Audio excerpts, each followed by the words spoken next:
Assalamualaikum warahmatullahi wabarakatuh.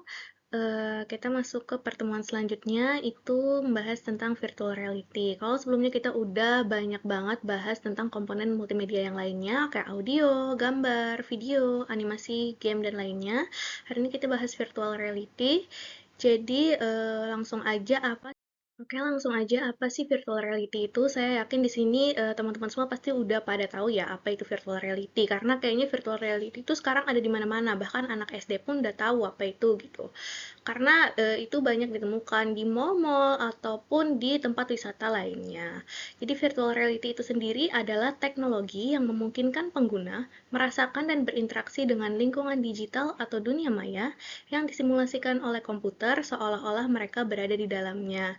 Jadi intinya itu seperti kita masuk ke dalam sebuah dunia digital gitu dan kita berinteraksi langsung di sana. Ciri khasnya pertama imersif. Apa itu imersif? Imersif itu kita benar-benar tenggelam gitu di dalam dunianya. Kemudian juga interaktif dan berbasis simulasi 3D.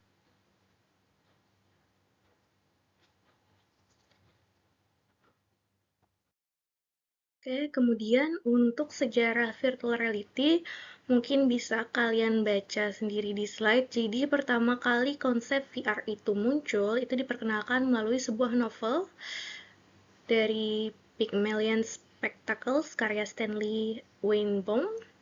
Dan kemudian mungkin ini ada lebih detailnya. Dia pertama kali memperkenalkan kacamata VR itu untuk bermain game di tahun 1994 dan di tahun 2010 itu Google merilis Google Street View dalam mode 3 dimensi. Kemudian selanjutnya pertama kali Oculus Rift itu diluncurkan di tahun 2012 dan ini menjadi tonggak penting karena membawa VR ke konsumen umum dengan harga terjangkau. Dan untuk 2020 sampai sekarang itu Oculus Quest 2 juga menjadi populer karena tanpa kabel dan standalone.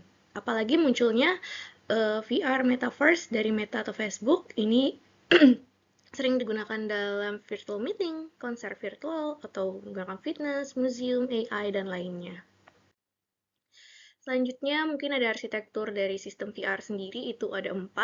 Yang pertama ada input processor untuk membaca gerakan, suara, perintah pengguna, kemudian ada simulation processor untuk memproses interaksi dan aturan dunia virtual, ada juga rendering processor untuk menghasilkan visual atau audio sesuai simulasi, dan juga world database-nya untuk menyimpan informasi lingkungan virtualnya.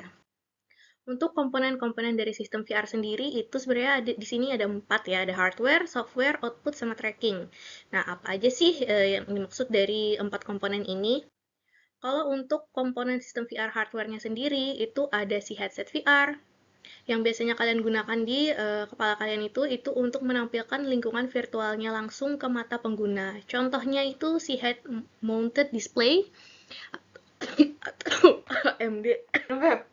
Selanjutnya ada sensor gerak untuk melacak posisi kepala, tangan, dan tubuh. Kemudian ada controller yang mengendalikan aksi di dunia virtual kayak joystick. Terus juga ada audio headset untuk memberikan efek suara 3D untuk pengalaman imersif.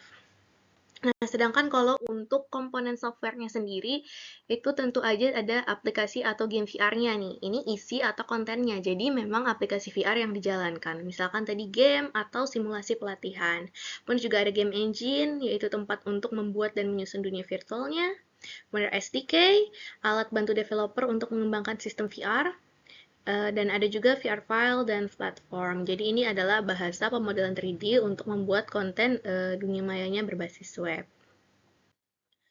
Kemudian untuk komponen sistem VR outputnya yaitu ada tampilan visual, ada audio, umpan balik haptik, dan respon visual interaktif. Sedangkan kalau untuk trackingnya sendiri, ini ada positional tracking, jadi melacak posisi pengguna di ruang fisik, rotational tracking, mendeteksi arah pandangan, hand atau gesture tracking untuk memantau gerakan tangan atau jari, dan juga eye tracking. Untuk jenis virtual reality berdasarkan tingkat keimersifannya sendiri, itu dia ada 3. Ada yang pertama itu namanya non-immersive VR. Jadi ini game simulasi biasa di layar komputer biasanya, kemudian juga ada semi-immersive VR, jadi dia simulator 3D atau pelatihan, misalkan seperti simulator penerbangan, dan juga ada fully immersive VR. Nah, ini yang memakai headset dan punya tracking penuh, contohnya seperti si Oculus Rift atau HTC Vive. Untuk jenis VR berdasarkan klasifikasi konseptualnya, ini ada 4.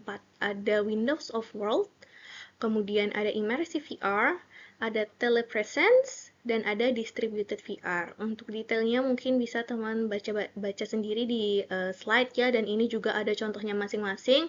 Memang yang paling sering kita temui itu sekarang adalah si Immersive VR ini, si Oculus Rift, yang memang pengguna sepenuhnya tenggelam dalam lingkungan virtual melalui headset dan perangkat tracking. Seperti itu.